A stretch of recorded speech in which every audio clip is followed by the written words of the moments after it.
Have you ever asked God na, Lord, bakit po ganito? Bakit ganito yung mga nangyayari sa akin? Nagdadasal naman po ako pero bakit dumadaan pa rin ako sa mga problema? Wala naman po akong ginagawang masama pero bakit patuloy akong nasasaktan?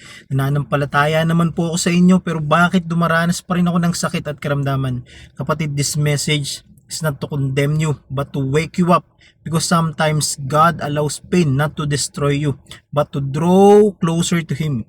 Maaring pinapadaan ka ng Diyos sa problema, not because He hates you, but because He wants you to call on Him and know that He is truly your God.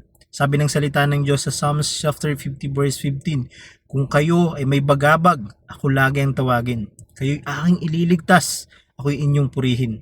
Pansin mo kapatid, hindi sinabi ng Diyos na hindi ka daraan sa problema. Ang sabi niya, kapag nandyan na, tawagin mo ko, tutulungan kita, ililigtas kita. Maraming tao kasi ang lumalapit sa Diyos hindi dahil sa kasaganaan, hindi dahil sa katagumpayan, kundi dahil sa kagipitan, sa kahirapan. At doon, madalas nagsisimula ang tunay na relasyon sa Kanya. Kaya maaring hinahayaan ka ng Diyos na masaktan, not to break you, but to teach you that you cannot survive on your own. Malinaw po ang mensahe ng Diyos sa Hebrews chapter 12 verse 6. Dinidisiplina ng Panginoon ang kanyang mga minamahal. Ang disiplina po ay hindi galit. Ito ay pag-ibig na may direksyon. Dahil kung ang Diyos ay walang pakialam sa iyo, hahayaan ka lang niya. Pero dahil mahal ka niya, inuhubog ka niya even through pain. Tingnan mo si Job, isang taong matuwid at lingkod ng Diyos. Pero dumaan sa matitinding paghihirap na wala ng ari-arian, ng pamilya at dumanas sa matinding karamdaman. Pero sa huli sabi niya, dati naririnig lamang kita, ngunit ngayon ay nakita na kita. Ibig sabihin, minsan ang sakit ang nagiging daan upang mas makilala natin ang Diyos.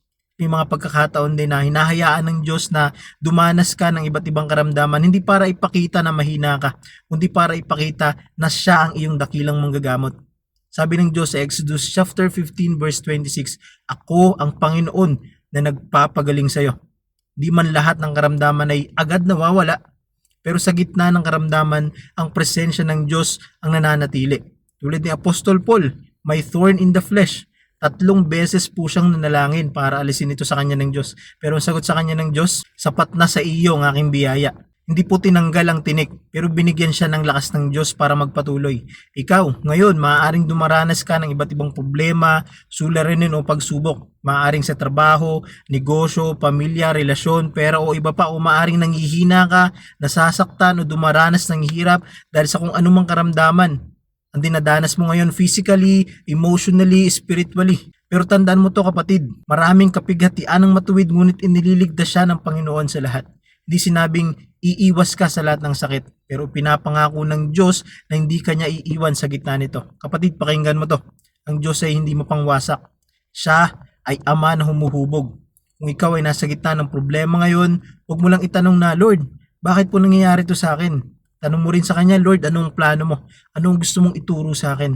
Kung hindi mo man maintindihan, maunawaan ang mga kaloob sa iyo ng Diyos, patuloy ka lang magtiwala sa Kanya, patuloy ka lang manalangin sa Kanya, patuloy ka lang tumawag sa Kanya. Alalahanin mo ang Kanyang mensahe. Sa Romans chapter 8 verse 28, ang lahat ng bagay ay gumagawa para sa ikabubuti na nagmamahal sa Diyos. Kaya ang hamon ko sa iyo ngayon kapatid, sa halip na tumakbo ka palayo sa Diyos, mas lumapit ka pa sa Kanya. Sa halip na magreklamo ka, manalangin ka at pagbulayan mo ang Kanyang mga salita. Sa halip na mawala ng pag-asa, mas magtiwala ka sa Kanya dahil ang Diyos na nagpapahintulot ng pagsubok ay siya ring Diyos na nagdadala sa iyo sa tagumpay para malaman mong siya ang iyong Diyos na makapangyarihan, dakila at buhay magpakailanman. Amen?